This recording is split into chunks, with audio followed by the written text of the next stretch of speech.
Protect your home from home. Simple Caravan Insurance, sponsors of the Caravan Channel. We're here with our friends at Campbell's Caravans in Lancashire today, and this is their version of the Swift Challenger Sport 514. They call it the Kudos.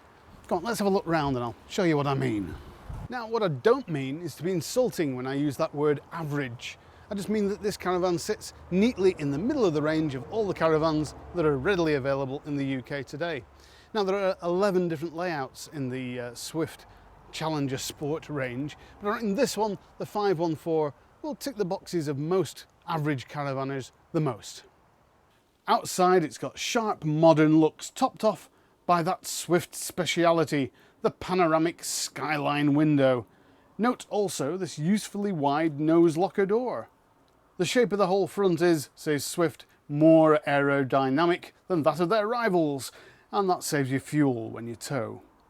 The chassis incorporates the latest developments such as electronic trailer control, shock absorbers for smoother towing, and alloy wheels that really look the business. Even the tyres are upgraded to handle more payload should you want to take everything with you, including the kitchen sink. Let's take the tour. Inside, the feeling is one of spaciousness. There's 6'4" of headroom in here, and that's more than I need. Width-wise, well, this van's 7'4" wide. That's not the narrowest, not the broadest on the market, but there is lots of room to stretch out. And this skyline window up the front lets in loads of light. While this is standard on the Kudos, it's an optional extra on the model that it's based on. I do wish Swift had maybe found a blind that was a total match for the surround rather than this mottled effect. Just a little thing.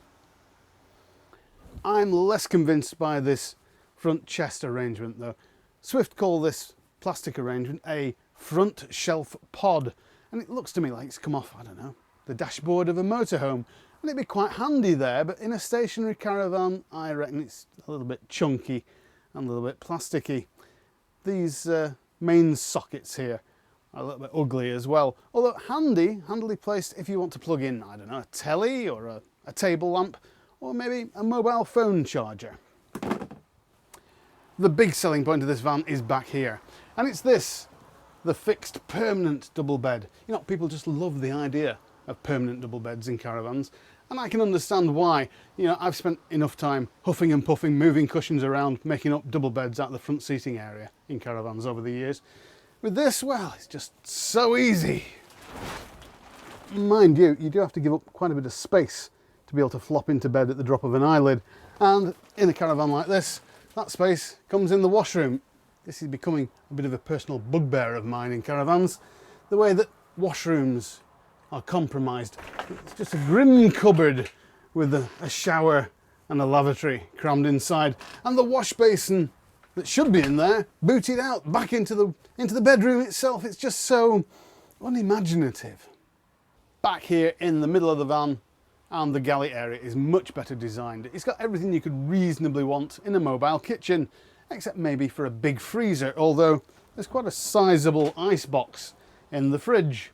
I also like this sliding basket arrangement. Great for storing bottles and tins, even when you're on the move.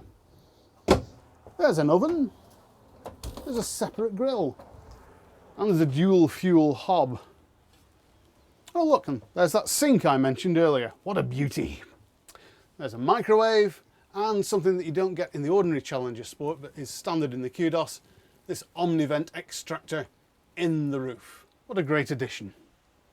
What I'm less sure about is on the other side of the galley, and it's this sort of sideboard arrangement over here.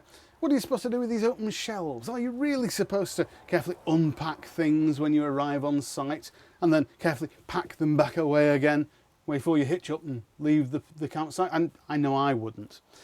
These Kudos specials are about £1,000 more than the standard Challenger Sport that they're based on, but they do come packed with all kinds of extras, including alarm systems and external power points and better upholstery, a package that together is worth a couple of grand. So, well, that sounds like a bargain to me.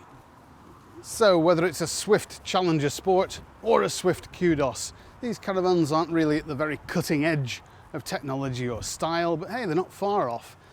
They're middle of the road. They weigh in as a middleweight, and that means that most mid-sized family saloons will be able to tow one. They'll suit most people most of the time. They're fair to middling.